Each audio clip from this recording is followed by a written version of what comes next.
Reporter breaking. കൊല്ലത്ത് ഗർഭിണിയെ ഭർത്താവിന്റെ വീട്ടിൽ മരിച്ച നിലയിൽ കണ്ടെത്തിയതിൽ ആരോപണവുമായി കുടുംബം. മകൾ ശരണ്യയെ ഭർത്താവ് സുബിൻ നിരന്തരം മർദ്ദിക്കാറുണ്ടെന്ന് പിതാവ് പറഞ്ഞു. മകളെ മരണത്തിലേക്ക് നയിച്ചതിൽ സുബിനും കുടുംബത്തിനും പങ്കുണ്ടെന്നാണ് ആക്ഷേപം. ശരണ്യയുടെ മരണത്തിൽ സമഗ്ര അന്വേഷണം വേണമെന്നും പിതാവ് ആവശ്യപ്പെട്ടു. യുവതിയുടെ ഭർത്താവിന്റെയും ബന്ധുക്കളുടെയും വിശദമായ മൊഴി രേഖപ്പെടുത്തും.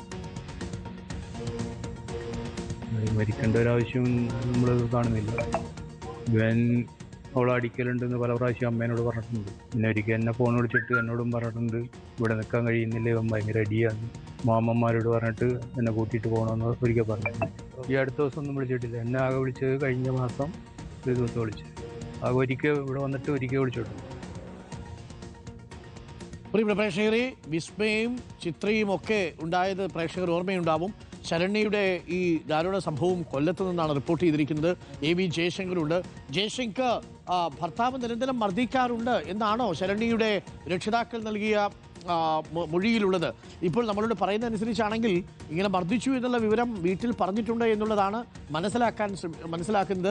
എന്താണ് ഈ ഭർത്താവിന് ഈ ശരണ്യയോട് ഇത്ര വലിയ വൈരാഗ്യം വരാൻ? എന്തെങ്കിലും സ്ത്രീധന വിഷയമോ അങ്ങനെ എന്തെങ്കിലും?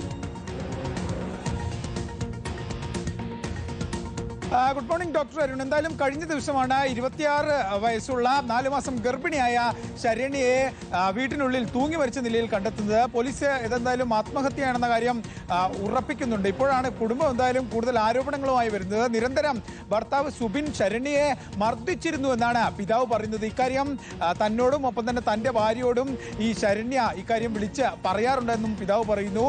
ശരണ്യയുടെ മരണത്തിൽ ആത്മഹത്യ ചെയ്യാൻ ഇടയായ കാരണത്തിൽ വലിയ ദുരൂഹതയുണ്ട്. ഇക്കാര്യവുമായി ബന്ധപ്പെട്ട് സമഗ്രമായ അന്വേഷണം വേണമെന്നാണ് പിതാവ് എന്തായാലും ഇപ്പോൾ പറയുന്നത്. എന്തായാലും കടക്കൽ പോലീസ് ഈ സംഭവവുമായി ബന്ധപ്പെട്ട് വിശദമായ അന്വേഷണത്തിനാണ് ഒരുങ്ങുന്നത്. ഈ സുബിന്റെയും ബന്ധുക്കളുടെയും ഉൾപ്പെടെ വിശദമായ മൊഴി രേഖപ്പെടുത്തും. പോസ്റ്റ്മോർട്ടം റിപ്പോർട്ട് വന്നതിന് ശേഷമായിരിക്കും കൂടുതൽ നടപടികളിലേക്ക് കിടക്കുക.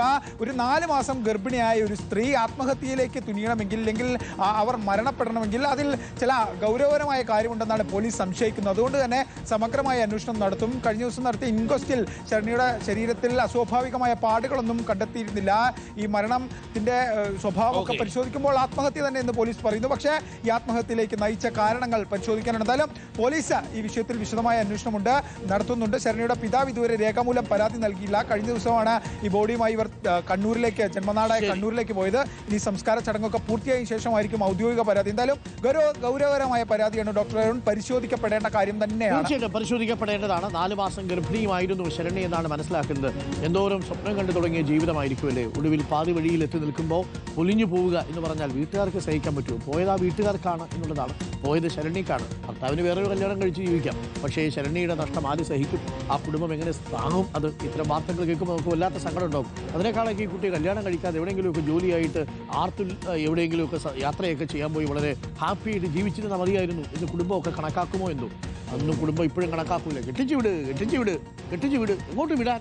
കെട്ടിച്ചൊന്ന് വിടാനാ പറയുന്നത്. വീട്ടിലുള്ള ആൾക്കാരെ കെട്ടിച്ച് വിടുകയാണോ വേണ്ടത്? അങ്ങനെ കെട്ടിക്കുന്ന പരിപാടിയല്ലല്ലോ. അവരൊരുമിച്ച് താല്പര്യമുണ്ടെങ്കിൽ ജീവിക്കട്ടെ എന്ന് വയ്ക്കുക, അത്ര തന്നെ. പക്ഷേ അതിനപ്പുറം ഇതെല്ലാം മാനദണ്ഡങ്ങൾ. പ്രത്യേകിച്ച് കൊല്ലത്ത് നിന്ന് ആ വാർത്ത വരുമ്പോൾ അതിന് വല്ലാത്ത ആശങ്കയുണ്ട്. പ്രേക്ഷകർക്ക് ഓർമ്മയുണ്ടോ?